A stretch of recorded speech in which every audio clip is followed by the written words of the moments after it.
नमस्कार मित्रहो, स्वागत आहे आपलं सर्वांचं आजच्या आपल्या या नवीन व्हिडिओमध्ये। मित्रहो, सध्या आपण बघतोय की एक विषय समाजामध्ये सध्या सोशल मीडियावरती सर्वत्र चर्चेला जात आहे आणि त्या विषयाला वेगवेगळ्या माध्यमातून खत पाणी देखील घातलं जात आहे। खरं म्हणजे हा विषय तसा सर्वांच्या अतिशय जिव्हाळ्याचा विषय आहे आणि अशा विषयावरती आपण आज भाष्य करणार आहोत की जो विषय हाताळणं सध्या एक सामाजिक सलोख्याच्या दृष्टीने खूप गरजेचं होऊन बसलेले मित्रांनो। आणि तो विषय आहे औरंगजेबाच्या कबरेचा।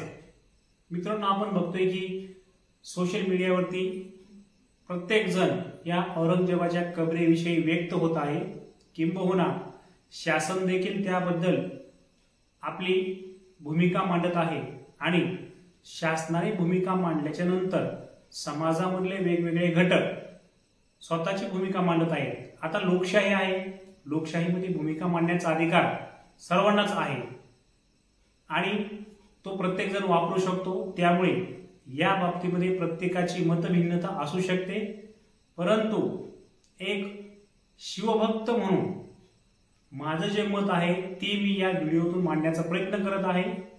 ते आपल्याला कितपत योग्य वाटत असेल किंवा त्याबद्दल आपल्या प्रतिक्रिया काय असतील ते आपण नक्कीच कमेंट बॉक्समध्ये कळवू शकता। तर या बाबतीमध्ये माझं वैयक्तिक मत मी मांडण्याचा प्रामाणिक प्रयत्न करत आहे। तर मित्रांनो, आपण बघतोय की आपल्याला महाराष्ट्रामधला मराठेशाहीचा इतिहास सर्वांना ज्ञात आहे। आपण शालेय शिक्षण घेत असताना इयत्ता 4थी मध्ये छत्रपती शिवरायांचा इतिहास प्रत्येक जण अभ्यासत असतो। मग तो महाराष्ट्रामधला रहिवासी चाहे कुठल्याही जातीचा धर्माचा असो, त्याला तो इतिहास अभ्यासासाठी आहे। आणि म्हणून छत्रपती शिवाजी महाराज आणि औरंगजेब यांचे संबंध कसे होते, त्यांनी त्या काळामध्ये कशा प्रकारे युद्धनीती अवलंबली, याबद्दल मी या व्हिडिओमध्ये जास्त बोलणार नाही।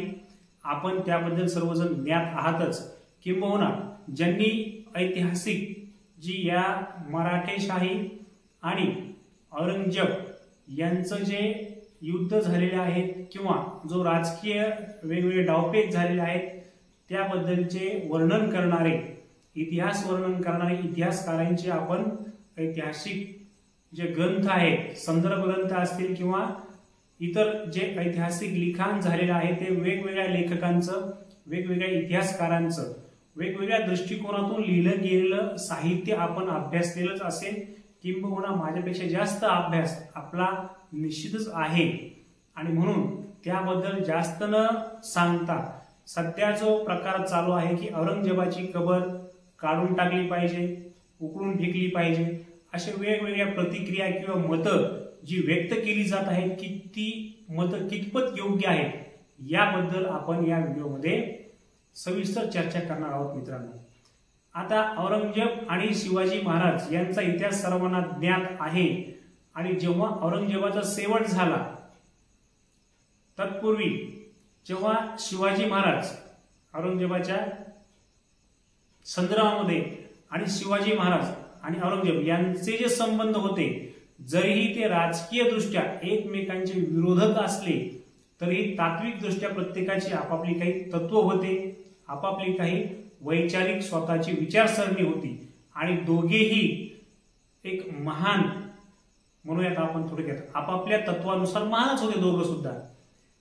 आणि त्यांची आपली आपली वैचारिकता होती, त्या वैचारिकतेसोबत ती वैचारिकता जपून वागणारे हे एकमेकांचे शत्रू होते। आणि छत्रपती शिवाजी महाराजांबद्दल आपल्या सर्वांना इतिहासामध्ये ज्ञात आहे की शिवाजी महाराजांच्या आपल्या सैन्यांना आदेश होते की ज्या ज्या ठिकाणी इथे फक्त हे राजकारण होतं, या ठिकाणी कुठलाही धर्मद्वेष नव्हता किंवा जातीद्वेष नव्हता।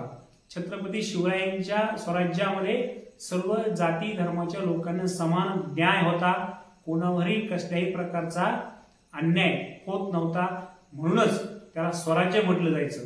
स्वराज्यामध्ये सर्वांसाठी न्याय होता आणि शिवाजी महाराजांची तशी आज्ञाच होती की ज्या ठिकाणी तुम्ही आपले सैनिक जातील त्या ठिकाणी युद्ध करत असताना किंवा इतर काही ठिकाणी जर तुम्हाला कुराणाची प्रत जर सापडली तर ती सही सलामत बा इज्जत तिचं संरक्षण करायचं आहे आणि तिचा मान ठेवायचा आहे, अशा प्रकारचे आदेश छत्रपती शिवरायांनी आपल्या सैन्याला दिलेले होते। ज्याप्रमाणे स्वराज्यामधल्या कुठल्याही शेतकऱ्याच्या गवताच्या काडीला देखील धक्का लागला नाही पाहिजे, अशा प्रकारचे शिवरायांचे आदेश होते।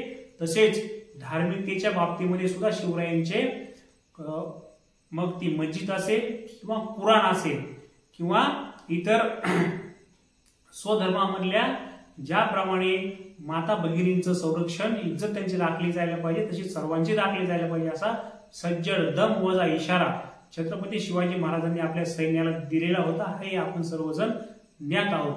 मग मला सांगा, छत्रपती शिवाजी महाराज एवढे धर्मनिरपेक्ष होते, स्वतःच्या धर्माचे रक्षण करत होते, परंतु ते धर्मांध नव्हते। माझाच धर्म श्रेष्ठ म्हणून इतराच्या धर्मांना द्वेष देणे अशा प्रकारची वृत्ती बिलकुल शिवाजी महाराजांची नव्हती। म्हणूनच शिवाजी महाराजांनी कुराणाबद्दल आणि मशिदीबद्दलचे हे असे आदेश काढलेले होते। आणि दुसरी बाजू जर आपण बघायची झाली तर औरंगजेब बादशाह सुद्धा म्हणला होता की शिवाजी महाराजांसारखा शत्रू होणे नाही। म्हणजे याच्यावरून आपल्याला दोन्ही सुद्धा योद्ध्यामध्ये कशा प्रकारची वैचारिकता होती हे आपण यामध्ये सिद्ध होत आहे। आणि आता जे वेगवेगळे मतप्रवाह चाललेले आहेत त्यावरून आपल्याला असं दिसत आहे की एवढे दोघांनी एकमेकांच्या विरुद्ध लढून औरंगजेबाने स्वतःचं राज्य टिकवण्याचा प्रयत्न केला, छत्रपती शिवाजी महाराजांनी शून्यामधून स्वराज्य उभं केलं, औरंगजेबासोबत एवढा मोठा लढा उभा केला, आज पूर्ण त्यांची हयात त्याच्यामध्ये गेली। एवढं असताना सुद्धा त्यांना एकमेकाबद्दलचा अशा प्रकारचा ज्याला आपण मनद्वेष म्हणूयात, अशा प्रकारचा द्वेष एकमेकांबद्दल नव्हता। किंबहुना दोघे सुद्धा एकमेकांची शक्तीस्थान बलस्थान ओळखून होते। मग आणि दोघं सुद्धा एकमेकाला आपापले शत्रू म्हणून इज्जत देत होते, शत्रू म्हणून त्यांची किंमत ठेवत होते। आणि आपण बघतोय की आपला जो धर्म आहे, हिंदू धर्मामध्ये जो भागवत धर्म असेल, वारकरी संप्रदाय असेल, याच्यामध्ये संत तुकाराम महाराज असतील, अनेक महान संतांनी देखील तेच सांगून ठेवलेलं आहे। आणि आपले लेखक कवी सुद्धा म्हणतात की जुने जाऊ द्या मरणा लागुनी। किंबहुना आपला धर्म असं सांगतोय की एखादा व्यक्ती जेव्हा मरतो तो शत्रू जरी असेल तरी त्याच्यासोबतचे आपलं जे वैर आहे ते मरणासोबत निघून गेलेलं असतं।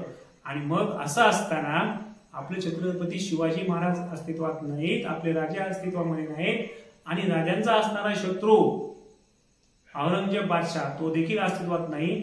आणि मग या दोन्ही महान माणसांनी, महान म्हणूयात आपण, कारण छत्रपती शिवाजी महाराज तर जगदवंदनीय आहेतच, त्याचप्रमाणे त्यांनी ज्यांच्यासोबत वैरत्व केलं, कारण शत्रू सुद्धा आपला तसं तुल्यबळ असावं लागतो, ज्यांच्यासोबत वैरत्व केले ते औरंगजेब बादशाह यांनी सुद्धा एकमेकांबद्दल एवढा अशा प्रकारे मरणोत्तर द्वेष ठेवलेला नाही। जिवंत असताना दोघांनी एकमेकांच्या सोबत युद्ध केले, वेगवेगळ्या रणनीती आखल्या, परंतु मेल्यानंतर शत्रूबद्दल किंवा आपल्या दुश्मनाबद्दल अशा प्रकारचं मरणोत्तर वैर दोघांनी सुद्धा एकमेकांबद्दल ठेवलेलं नाही। आणि आपण आता काय करतोय, ते गेले, आयुष्य गेलं त्यांचं एकमेकांची विरोध करण्यामध्ये, हयात गेली, तरी सुद्धा एकमेकांबद्दल मरणाच्या नंतर त्यांनी आदर व्यक्त केलेला आहे। आणि आपण आता काय करतोय, म्हणजे त्या एवढ्या महान कार्यामध्ये आपलं काहीच कर्तृत्व नाही ना, काही कर्तृत्व नसताना सुद्धा आपण आता काय करतोय, समाजामध्ये द्वेष निर्माण होईल असे वक्तव्य सध्या लोक करत आहेत। औरंगजेबाची समाधी उघडून टाका, जी शिबी लावली, काही असेल, ह्याच्यातून साध्य काय होणार आहे? ह्याच्यामुळं इतिहासाच्या पानापानावरती जे छत्रपती शिवाजी महाराजांचं नाव लिहिलेलं आहे, कोरलेलं आहे, आणि त्यांचा दुश्मन म्हणून जे औरंगजेबाचं नाव आहे ते मिटणार आहे का समाधी उघडून टाकल्यामुळे? बरं, दोन जे धर्म असतील, इस्लाम धर्म आणि हिंदू धर्म, यांच्यामध्ये एकजूट होणार आहे का या गोष्टीमुळे? की द्वेष पसरणार आहे? आता आता कुठे हिंदू आणि मुस्लिम यांच्यामधल्या दंगली कमी होत आहेत. हिंदू आणि मुस्लिम धर्मातले लोक एकमेकांना समजून घेत आहेत, गुण्या गोविंदाने नांदत आहेत. असं असताना आणखीन आपल्याला या गोष्टी करून काय धर्मद्वेष पसरायचा आहे का? समाजामध्ये ते निर्माण करायचे आहे का? या गोष्टींचा आपण कुठेतरी विचार करायला पाहिजे. आणि म्हणून मला असं वाटतंय की औरंगजेबाची समाधी उकरून टाकणे हे तेवढं आपलं शहाणपणाचं ठरणार नाही. कारण त्याच्यामुळे विनाकारण समाजामध्ये दोन धर्मामध्ये द्वेष निर्माण होऊ शकतो आणि त्यामुळे अनेक वेगवेगळे प्रश्न उद्भवू शकतात. सामाजिक सलोखा बिघडू शकतो. असं होऊ नये. आणि औरंगजेब एक छत्रपती शिवाजी महाराजांचा राजकीय विरोधक म्हणून त्याच्या जागी ते ठीक आहे. त्यांची समाधी उकरून फेकल्यामुळे इतिहास बदलणार नाही, वेगळं काही घडणार नाही. आणि त्यांचा आपण छत्रपती शिवाजी महाराजांचा काय आदर्श घेणार आहोत त्याच्यामधून? आपण जर आपल्याला वाटत असेल की आम्ही शिवभक्त आहोत, शिवाजी महाराजांचे मावळे आहोत आणि म्हणून आम्हाला शिवाजी महाराजांच्या दुश्मनाचा दुराभिमान आहे, असं जर आपल्याला भासवायचं असेल तर आपण कुठे शिवाजी महाराजांचे अनुयायी आहोत? शिवाजी महाराजांनी असं सांगितलंय का की दुसऱ्याच्या समाधी उकळून टाका, मस्जिदी उकळून टाका, दुसऱ्याच्या धर्मग्रंथाचा अपमान करा, असं शिवाजी महाराजांनी थोडंच सांगितलेलं आहे. मग आपण महाराजांचे मावळे कसे? नक्कीच आपण महाराजांच्या विचारांना कुठेतरी तिलांजली देत आहोत. म्हणून सर्वसामान्य शिवभक्तांना मी अशी विनंती करेल की याच्या पाठीमागचं षडयंत्र आपण समजून घ्यायला पाहिजे आणि अशा अनावश्यक गोष्टीमध्ये आपण आपली एनर्जी वेस्ट न करताच कुठल्याही प्रकारचं समाज विघातक कृत्य आपल्या हातून घडणार नाही याची आपण काळजी करायला पाहिजे. तुम्हाला करायचंच आहे ना, महाराजांचा अभिमानच बाळगवायचा आहे ना, त्यासाठी खूप अनेक दुसऱ्या गोष्टी आपण करू शकतो. उदाहरणार्थ छत्रपती शिवाजी महाराजांचे जे त्यांच्या काळामधले जिवंत स्मारक आहेत, किल्ले जे महाराजांनी बांधले, रक्षण केलं, ज्या ठिकाणी स्वराज्य घडवण्यासाठी किल्ल्यांचा वापर केलेला आहे, सह्याद्रीच्या पर्वतरांगामध्ये असेल, सर्वत्र असेल, त्या किल्ल्यांचं जतन संवर्धन करण्यासाठी आपण काय प्रयत्न करता येतात का ते प्रत्येकाने बघायला पाहिजे. किंवा शासनाने देखील त्याकडे लक्ष द्यायला पाहिजे आणि आपलं छत्रपती शिवाजी महाराजांबद्दलचं प्रेम आपण अशा प्रकारे व्यक्त करू शकतो. आणि म्हणून नाहक कुठल्याही भानगडीमध्ये पडू नयेत अशी मी अशी सर्व शिवभक्तांना विनंती करतो आणि या विषयावरचा हा व्हिडिओ इथेच थांबवतो. सर्वांना जय जिजाऊ, जय शिवराय.